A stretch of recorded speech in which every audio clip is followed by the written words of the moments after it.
वालेकुम। मैं आज आपको बता रही हूँ पानी वाली फुल्कियों की रेसिपी। तो इसके लिए मैं मैदा ले रही हूँ। मुझे जितना मैदा होगा उतनी ही मुझे बेसन की ज़रूरत होगी। इसमें दोनों चीज़ें बराबर डलती हैंगी।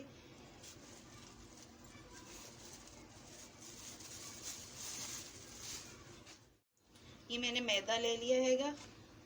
अब इतना ही मैं बेसन लूँगी इसमें।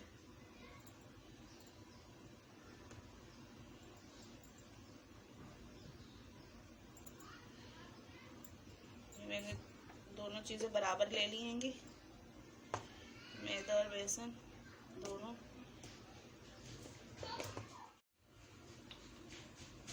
ज़रा सा बिल्कुल मैं इसमें जर्दे का रंग डालूंगी, बिल्कुल ज़रा सा। इससे ना अच्छा कलर आएगा हमारी।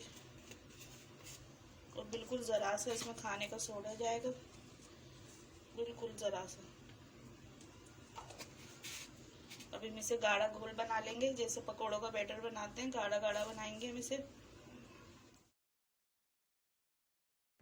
ये देखें, हमने इसका गाढ़ा बैटर बना लिया है।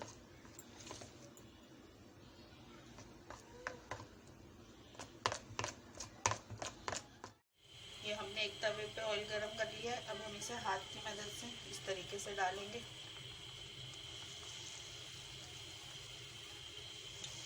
हमने इसमें नमक नहीं डाला हैगा। नमक जब हम इसे पानी में डिप करेंगे तो पानी में नमक डालेंगे।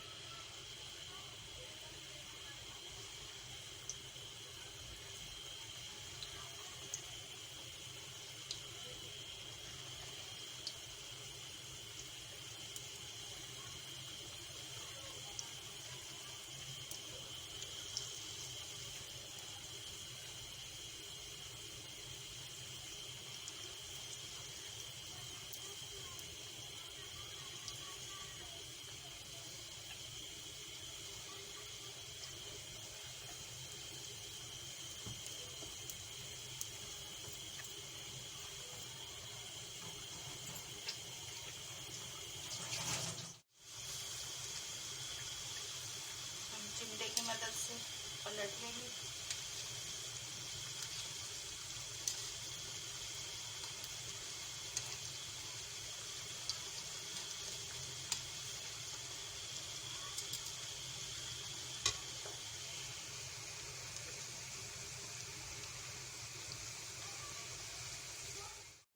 पानी में मैंने नमक डाला हैगा और इसको मिक्स कर लेंगे।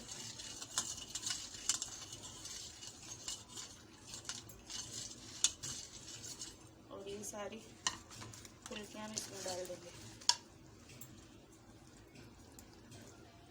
और इसे हम 10 मिनट के लिए इसी पानी में छोड़ेंगे।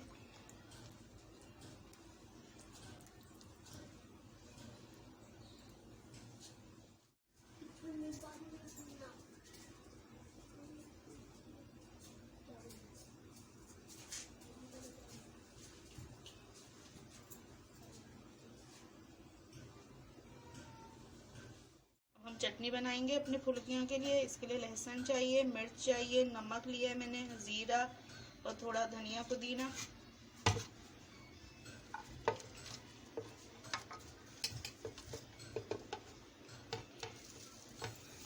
और हम इसमें डालेंगे इमली का गूदा, जो कि इमली का पल्प होता है, वो मैंने भिगो दिया था, वो भी डालूंगी मैं इसमें थोड़ा।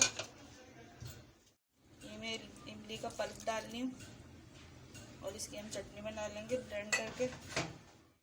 ये 10 मिनट हो गए हैं हमें फुल्कियों को रखे हुए। अब हम इसे हाथ की मदद से इस तरीके से प्रेस कर करके और सारी फुल्कियों को हम पानी से निकाल लेंगे।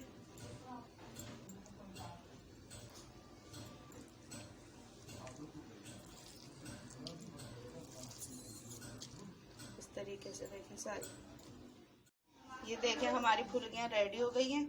पानी में से हमने निकाल ली है इनको। नमक वाले पानी में हमने इसे रखा था और ये हमने चटनी भी पीस ली हैगी। अब हम इसे किस तरीके से सर्व करेंगे हम ये भी आपको बताएंगे। इस तरीके से हम इसमें चटनी डालेंगे।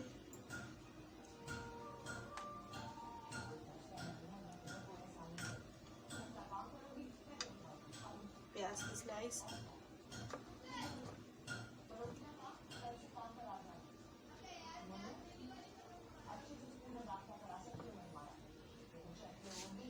चटनी हम और ज़्यादा भी डाल सकते हैं। ये देखिए ज़बरदस्त सी हमारी फुल्कियाँ रेडी हैंगी। अगर मेरी फुल्कियों की रेसिपी आपको पसंद आए तो प्लीज़ लाइक करिएगा, शेयर करिएगा और मेरे चैनल हमना मलिक को सब्सक्राइब करिएगा। दुआओं में याद रखिएगा। अल्लाह हाफिज़।